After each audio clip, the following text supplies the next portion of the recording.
प्याप्सनका अध्यक्षज्यूलाई शुभकामना मन्तव्यका लागि हार्दिक आमन्त्रण गर्दछु।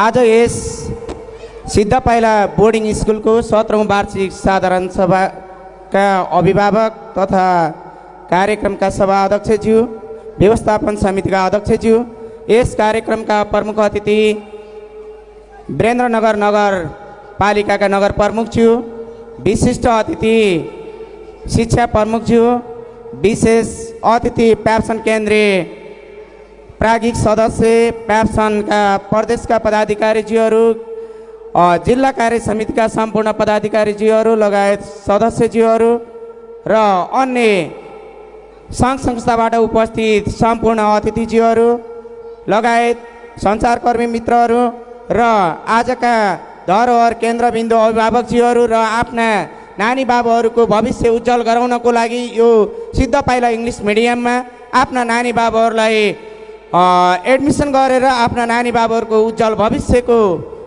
कामना गर्नुहुने अभिभावकज्यू लगायत विद्यार्थी भाइ बहिनीहरू र यो विद्यालयमा अध्ययनरत अध्यापन गर्नुहुने शिक्षक मित्रहरूमा प्याप्सन कर्णाली प्रदेशको तर्फबाट हार्दिक आभार प्रकट गर्न चाहन्छु। आज हामीले यहाँ धेरै भाइ बहिनीहरूका प्रतिभाहरू देखिरहेका छौँ। यी प्रतिभाहरू यहाँ कन्डक्ट गर्दै गर्दा, यहाँ प्रतिभाहरू देखाउँदै गर्दा हामीले आफ्ना छोराछोरीको प्रतिभालाई हेर्ने, अरूका प्रतिभालाई नहेर्ने जस्तो मैले महसुस गरेको छु। किनभने हामीले एउटै क्लासमा एउटै विद्यालयमा अध्ययनरत विद्यार्थी भाइ बहिनीहरूका आफ्ना छोराछोरी जसरी एउटा शिक्षकले त्यो कक्षामा पढाउँदै गरेका सबै विद्यार्थी भाइ बहिनीहरूलाई बराबर दृष्टिकोणले हेर्नुहुन्छ। अभिभावकज्यूहरूले पनि त्यो दृष्टिकोणले सम्पूर्ण विद्यार्थी भाइ बहिनीहरूका प्रतिभालाई हेरेर त्यहाँहरूको प्रतिभाहरूलाई अनुसरण गर्दै जानुहुनेछ भन्ने मलाई आशा लागिरहेको छ। हामीलाई लाग्छ हरेक विद्यार्थी भाइ बहिनीहरूका प्रतिभाहरू फरक फरक छन्। यहाँ एनाउन्स गर्ने बहिनीहरूको, कार्यक्रम सञ्चालन गर्ने बहिनीहरूको प्रतिभा फरक छ। साइन्स एक्जिबिसनमा विद्यार्थी भाइ बहिनीहरूको कला यहाँ रोबोट बनाएर उडाउने तयारी पनि गरिराख्नु भएको छ। मैले त्यहाँ अनुगमन गर्दै गर्दा हरेक विद्यार्थी भाइ बहिनीहरूका फरक फरक प्रतिभाहरू छन् भने यहाँ नाच्दै गरेका भाइ बहिनीहरूका प्रतिभाहरू सायद यहाँ हामीले पढाइलाई मात्र प्रायोरिटी दिने हो भने यो नाच सिकाउँदै गर्दा यहाँका शिक्षक साथीहरूले कति मेहनत गर्नुभएको होला। त्यसकारण म शिक्षक साथीहरूलाई एकदम सम्मान व्यक्त गर्न चाहन्छु। एउटा भनाइ छ, एकपटक नदी बग्दै गरेको नदीमा एकजना मान्छे बगिरहेको रहेछ। त्यसपछि नदीमा बग्दै गरेको मानिसलाई कति समस्या परिरहेको हुन्छ। उसले मलाई बचाइदिनुहोस् हे भगवान्, म जसको पनि जुन काम गर्न पनि तयार हुनेछु, तर मलाई यो नदीको बहावबाट, यो नदीको छालबाट मलाई बाहिर निकालिदिएको भए म हरेक काम गर्न तयार हुन्छु भन्दै गर्दा बाटोमा साइडमा हिँड्दै गरेको एकजना बटुवाले देख्नु भएछ के समस्या परेको छ, मान्छे बगिरहेको छ, बचाऊ बचाऊ भनिरहेको छ। त्यसपछि त्यो बाटोमा हिँडिरहेको मानिसले त्यो मानिसलाई बचाउन जाँदै गर्दा अनि गएर तलाउमा डुबेको मानिसलाई शरीरमा समात्यो भने उसले उतैतिर चाहन्छ, अर्कालाई पनि डुबाउँछ, तर बग्दै गरेको मानिसलाई टाउकोमा कपालमा समातेर भन्नुभएछ, एउटा प्रश्न सोध्छु, त्यो प्रश्नको एन्सर दिएर तपाईँलाई मैले बचाइदिन्छु। हुन्छ, तपाईँले जे काम भन्नुहुन्छ, मैले एउटा काम होइन, तपाईँको टोयलेट सफा गर्नेदेखि लिएर म सबै काम गर्न तयार छु भन्नुभएछ। त्यसपछि मेरो घरमा एउटा छोरा र एउटा छोरी छ, उसलाई पढाउन तपाईँले जिम्मा लिनुपर्छ भन्दा छोराछोरीलाई, तपाईँको छोराछोरीलाई पढाउनु भन्दा मलाई छोडिदिनुहोस्, मलाई बग्न दिनुहोस् भन्नुभएछ। मान्छे मर्न चाहन्छ, बच्चा बच्ची पढाउन त्यति गाह्रो छ। त्यसैले यति भाइ बहिनीहरूको प्रतिभासहित यो स्कुल सिद्धपाइला इङ्ग्लिस मिडियम स्कुल एउटा कर्णाली प्रदेशको 350 भन्दा बढी स्कुल कर्णाली प्रदेशमा छन्। सबैले अहिले वीरेन्द्रनगरमा नाम लिँदै गर्दा सिद्धपाइला इङ्ग्लिस मिडियम स्कुलको नाम अग्रपन्थीमा रहेको मैले देखेको छु। यहाँका सञ्चालक प्याप्सन केन्द्रीय उपाध्यक्ष पनि हुनुहुन्छ, डाइनामिक लिडर पनि हुनुहुन्छ। उहाँले देखेको भिजन, उहाँले हरेक क्रियाकलापमा अरूभन्दा फरक दृष्टिकोणले अगाडि बढिराख्नु भएको छ।